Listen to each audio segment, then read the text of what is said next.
Umiiral ngayon ang Shearlin sa extreme northern Luzon, apektado nito ang Batanes. Ito ay ang pagsasalubong ng mainit na easterlies at malamig na easterlies galing sa Hilaga. Dahil sa weather system na umiiral sa bansa na kapag talaga ng mababang temperatura ang Pag-asa kaning 2 AM ng madaling araw. Baguio 17.6 degrees Celsius. Tanay 22.5 degrees Celsius. Tuguegarao 25 degrees Celsius. Basco 25.2 degrees Celsius. Quezon City 25.6 degrees Celsius. Inaasahan po na magpaparamdam na muli ang amihan sa susunod na linggo.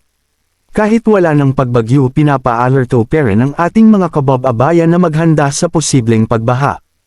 Ayon sa Pag-asa, may General Flood Advisory hanggang 6 na gabi ang Bangtaga Cagayan Valley Region kasama ang Caraeva Region. Dahil sa Shearlin at East Ellis, pinapayuhan ang maliit na mangingisda na huwag munang pumalaot dahil sa mataas ang alon sa dagat na sakop ng Batanes, Babuyan Island, Ilocos Norte na lubhang delikado dahil sa mga maliit na mangingisda. Ito ay dahil sa pag-iral ng northeasterly wind flow. Samantala sa nakalipas na 24 na oras habang papalabas ng PAR ang bagyong Pipito, nagpapakawala ng tubig ang mga dam dito sa Luzon. Ayon sa Pag-asa, 8 gates ang binuksan sa Ambuclao Dam.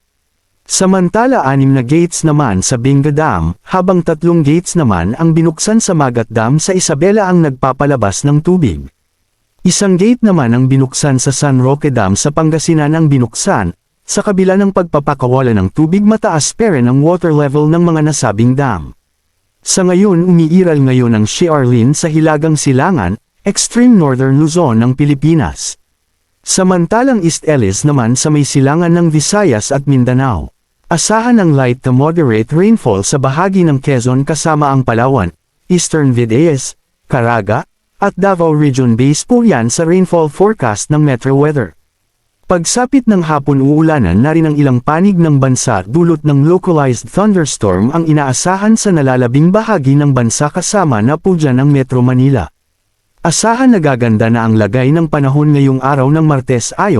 Manatiling nakatutok sa Weather Balita para sa bago pang update. Thank you for watching and be safe.